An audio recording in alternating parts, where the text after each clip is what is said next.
आइए आपको इस कहानी में एक ऐसे परिवार से मिलाते हैं जिसमें पिता धर्मपाल सिद्धांतवादी, माता सरला भावुक, बेटी पूजा मासूम, सबसे छोटा बेटा मस्तीखोर और दिल का साफ, घर का बड़ा बेटा राजेश जिम्मेदार, उसकी पत्नी सावित्री संस्कारी और शांत स्वभाव की, घर का मंजुला बेटा अमित चालाक और स्वार्थी, उसकी पत्नी रीना मॉडर्न, ईगो और स्वार्थी स्वभाव की है। आइए आपको इन सभी लोगों से मिलाते हैं। धर कृष्ण मुरारी की गले में वैजयंती माला, बजावे मुरली मधुर वाला, चंद्र सी झलक कस्तूर तिलक, ललित छवि श्यामा प्यारी की, श्री गिरिधर कृष्ण मुरारी की। हे प्रभु, मेरा घर ऐसे ही हंसी खुशी से भरा रहे। तभी अमित बोलता है, माँ, आपकी दुआएं ही इस घर की सबसे बड़ी ताकत है। तभी सरला बोलती है, मेरी दुआएं तो हैं ही, पर उससे ज्यादा तुम लोगों का प्यार और विश्वास इस घर को जोड़े रखा है। तभी अमित बीच में बोलता है, ताकत तो ठीक है, पर नाश्ता कब तक मिलेगा? मेरी ताकत पेट से ही आती है। और सरला मजाक में कहती है, रुक, तुझे नाश्ता भी मिलेगा, पहले प्रसाद खा ले। जब से तेरी शादी हुई है तुझे ज्यादा ही भूख लगती है। फिर सभी लोग हंसने लगते हैं।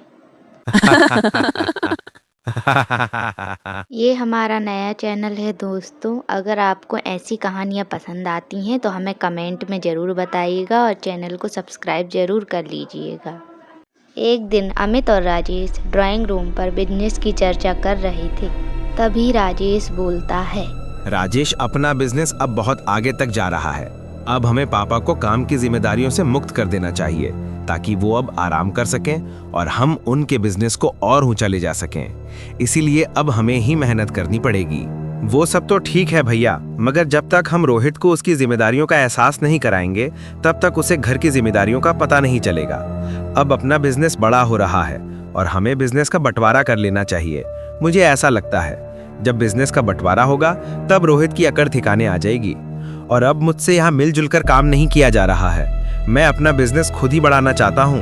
बड़े भैया, आजकल हर कोई इंडिपेंडेंस रहना चाहता है। अब हम कब तक छोटी छोटी चीजों के लिए आपसे पूछते रहेंगे? तभी वहाँ रीना आ जाती है और बोलती है, अमित बिल्कुल ठीक कह रहे हैं बड़े भैया, आजकल सभी लोग अपनी जिंदगी का फैसला खुद करना चाहते हैं। ऐसे में हम लोग कब तक छोटी छोटी बातों के लिए आपसे पूछते रहेंगे? आखिरकार हमें भी अपनी फैमिली बढ़ाना है। तभी वे बातें साइड में खड़ी सरला सुन लेती है और वह फबक फबक कर रोने लगती है और रोते हुए हॉल की तरफ निकल जाती है। हे राम, क्या हो गया है आजकल की बहुओं को? आए हुए अभी कुछ महीने भी नहीं बीते और घर में बंटवारे की बात होने लगी। किस चीज की कमी पड़ रही है पता नहीं, जो मेरे लड़कों को अलग करने की कोशिश कर रही है। पता नहीं क्या होगा इस घर का। अभी तो थोड़े सुख भी देखने को नहीं मिले कि अब घर में बंटवारा होने की बात होने लगी। तभी पूजा माँ से पूछती है, क्या हुआ माँ, रो क्यों रही हो और ऐसा क्यों बोल रही हो? और रोहित बीच में बोल पड़ता है, अरे मारो ना तो बंद करो पहले और शांति से बताओ हुआ क्या है जो इतना रो रो के परेशान हो गई हो। भी सरला सिसकियाँ लेते हुए बोलती है, अरे मैं अभी ड्राइंग रूम में गई थी जहाँ पर राजेश और अमित बिजनेस पर चर्चा कर रहे थे और रीना बोलती है कि अब उसे अपनी फैमिली के बारे में भी सोचना है और बिजनेस अलग करने की बात हो रही है। राजेश ने बहुत समझाया मगर अमित की आंखों पर तो रीना की बातों का असर हो गया है। अब वो हमारे साथ रहना नहीं चाहता और घर छोड़कर जाना चाहता है। तभी रोहित मजाक में बोलता है, अगर घर का बंटवारा हो रहा है तो फ्रिज और टीवी और ये सोफा तो मैं ही ले लूंगा और बाकी का तू रख लेना पूजा। तो तेरा कमरा और तेरा एसी मैं रख लूंगी।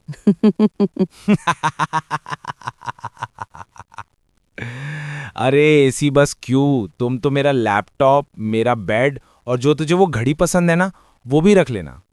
कुछ दिनों में तो तेरी शादी हो ही जानी है, क्या क्या ले जाएगी वहां पर? वो दोनों आपस में मजाक करके माँ का मन बहलाने की कोशिश कर रहे थे, मगर अंदर से दोनों उदास हो गए थे। चेहरे में ऊपर से तो हंस रहे थे मगर अंदर से रो रहे थे, और दोनों की आंखों में हल्के हल्के आंसू आ जाते थे। कुछ समय बाद जब धर्मपाल घर वापिस आया तो उन्हें सरला जी रोते हुए दिखी। तो बेभावुक होकर पूछते हैं कि अरे क्या हुआ भाग्यवान, क्यों रो रही इतना? कोई वस्तु खो गई है क्या? कोई नुकसान हुआ है क्या? अरे किसी को कुछ हुआ है क्या? बोलो तो भाग्यवान, कुछ बताओगी नहीं तो कैसे पता चलेगा मुझे?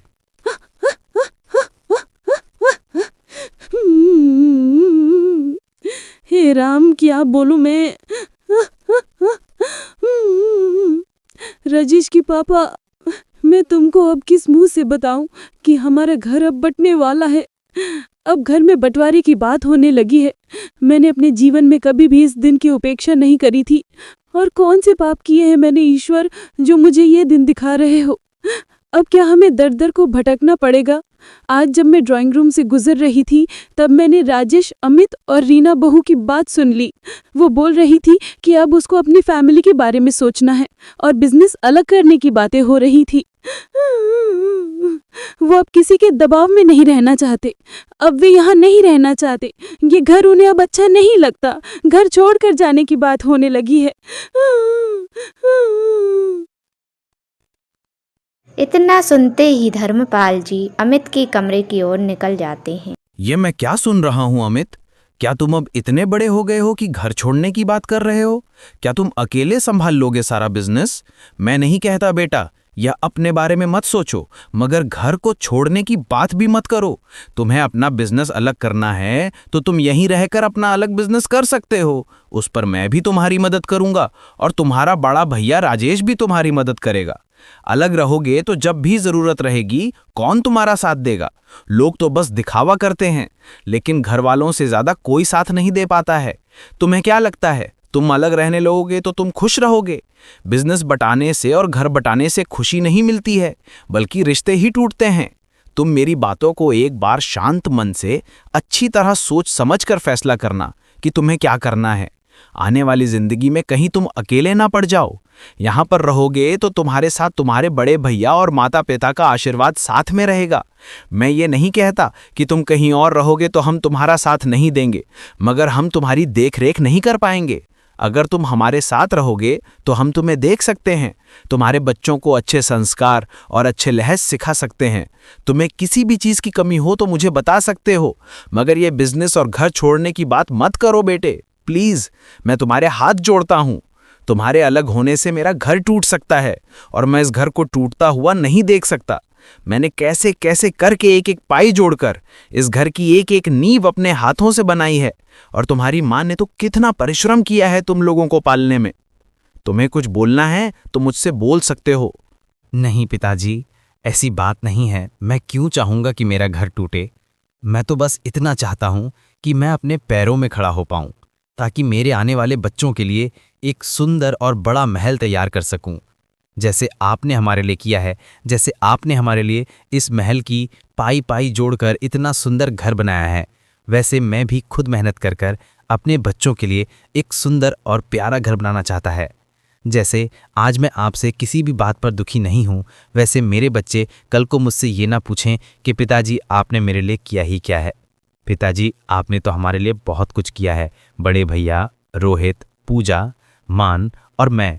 आपने हम बच्चों को इतने अच्छी संस्कार दिए हैं, लेकिन मैं अपने बच्चों को दुनिया की वो खुशी देना चाहता हूँ जो कि इस ज़माने में किसी को ना मिली हो।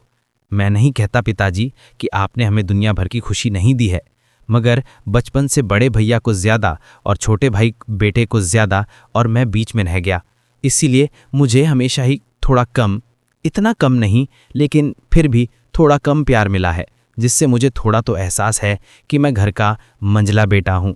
अगर मैं पहले पैदा हुआ होता या घर का बड़ा बेटा होता तो माँ भी मुझे सबसे ज़्यादा प्यार करती है। लेकिन कोई बात नहीं, मगर अब हम अपने बच्चों के लिए अच्छा जीवन सोच लिया है। सही कह रहे हो अमित बेटे, शायद हमारे ही पालने में कोई कमी रह गई, जो तुम्हें इस बात का एहसास हो गया है कि हमने तुम्हारे और बाकी बच्चों के बीच में भेदभाव किया है। अच्छा हुआ ये बात तुमने मुझसे कह दी, वरना अगर कहीं तुम्हारी माँ ने ये बात सुन ली होती तो वो तो बेहोश ही हो जाती।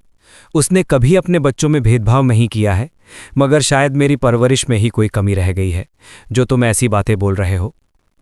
आज तो तुम्हें सब अच्छा लग रहा है, मगर एक दिन ऐसा आएगा जब तुम्हें हमारी याद आएगी। और रीना बेटी, अमित तो ठीक है, मगर तुम्हें तो उसे समझाना चाहिए। तुम इस घर की बहू हो, अब तुम्हें इस घर को जोड़कर रखने की और घर की खुशियों का ध्यान रखना चाहिए। तुम्हें समझाना चाहिए कि नहीं, अलग रहने से कुछ नहीं होगा। जितनी खुशी परिवार के साथ रहने में है, वो खुशी अकेले जिंदगी बिताने में कैसी। जी पिताजी, आप सही कह रहे हैं, मगर इसमें मेरी क्या गलती है? मैंने तो नहीं बोला कि अमित सा हमें बिजनेस में अलग अलग बंटवारा कर लीजिए या अलग रहने की कोई भी बात। मैंने तो बस इतना कहा है कि अब हमें भी अपने परिवार के बारे में सोचना चाहिए। हमारी आने वाली बच्चों की ज़िंदगी के बारे में अब हमें खुद फैसले करने चाहिए। वैसे भी घर में ज़्यादा लोगों के होने की वजह से मेरे बच्चों में कौन ध्यान देगा? बड़े भैया भाभी के बच्चों के लिए तो सभी सोचेंगे, मगर हमारे बच्चों के बारे में तो हमें ही ध्यान देना पड़ेगा ना पापा जी। इसीलिए हमने अलग रहने का फैसला कर लिया है और हम आज ही निकल जाएंगे। हमने रेंट पर होटल बुक कर लिया है, अब हम वहीं रहेंगे। देखो अमित, मैं कुछ नहीं जानती, बस आज हम ये घर छोड़कर होटल के लिए निकल जाते हैं। अगर तुम नहीं चलोगे तो मैं अपनी माँ पापा के यहाँ चले जाऊंगी। अगर तुम मेरे साथ रहना चाहते हो तो तुम्हें मेरा साथ देना होगा और मेरे साथ होटल में रहना होगा। मैं तंग आ चुकी हूँ अब इस घर के रीति रिवाजों से। भला कौन आज के ज़माने में सुबह सुबह नहा धोकर आरती करता है और साथ में बैठकर खाना खाते हैं? आजकल तो सब अपने कमरे में खाना खाते हैं अकेले, पर यहाँ तो अभी भी सब लोग साथ में एक साथ खाना खाते हैं और सबका एक खाना बनता है। अब जिसको जो पसंद है वो नहीं खाएगा क्या? मैं कुछ नहीं जानती, तुम चल रहे हो बस। और फिर भी दोनों अपना सामान लेकर निकल जाते हैं। और होटल पहुंचने के बाद, अरे वाह अमित, देखो तो कितना सुंदर हॉल है और ड्राइंग रूम भी कितना सुंदर है यहाँ का। अब हम दोनों, मेरा मतलब है मैं, अब यहाँ पर कुछ भी कर सकती हूँ, कोई रोक टोक करने वाला नहीं है। अब मैं यहाँ पर अपनी किटी पार्टी वाली सहेलियों को भी बुला सकती हूँ और बहुत एंजॉय कर सकती हूँ। मैं अपनी पुरानी सहेलियों को बता देती हूँ मेरे नए घर के बारे में और मम्मा पापा को भी बता देती हूँ। आखिरकार अब तो मैं अकेली रहूंगी तो किसी से भी कभी भी बात कर सकती हूँ। इसी बात पे पार्टी तो बनती है। मैं नाचूं आ छम छम, सबसे होके बेफिक्र मैं नाचूं आ छम छम छम। कुछ दिनों में पूजा को लड़के वाले देखा देखी के लिए आते हैं और पूजा उदास मन से अपनी माँ और बड़ी भाभी के साथ आती है। लड़के वालों में लड़के की माँ और पिता और लड़का, बस 3 लोग ही आए थे और देखा देखी करके भी चले जाते हैं। और अमित अपने घर पर बैठे हुए आंखों में हल्के हल्के आंसू आ रहे थे और कहता है, आज मैं खुद को कितना अकेला महसूस कर रहा हूं। अभी घर पर होता तो माँ मुझे अपने हाथों से चाय बनाकर पिलाती और पूछती, क्या हुआ है अमित बेटे? मेरी उदासी को देखकर बहन पूजा भी मुझसे दूर नहीं जाती थी। रोहित तो हर वक्त मजाक करता रहता था, जिससे मेरी उदासी तो छुट्टियों में चली जाती थी। आज मुझे अपने घर की बहुत याद आ रही है, पर यहाँ तो मेरे सुनने वाला कोई नहीं है और बिजनेस में भी लगातार नुकसान हो रहा है। आज पिताजी होते तो मुझे बिजनेस के कुछ आइडिया बता देते, और बड़े भैया, उनको तो कितना नॉलेज है इन सब चीज़ों के बारे में।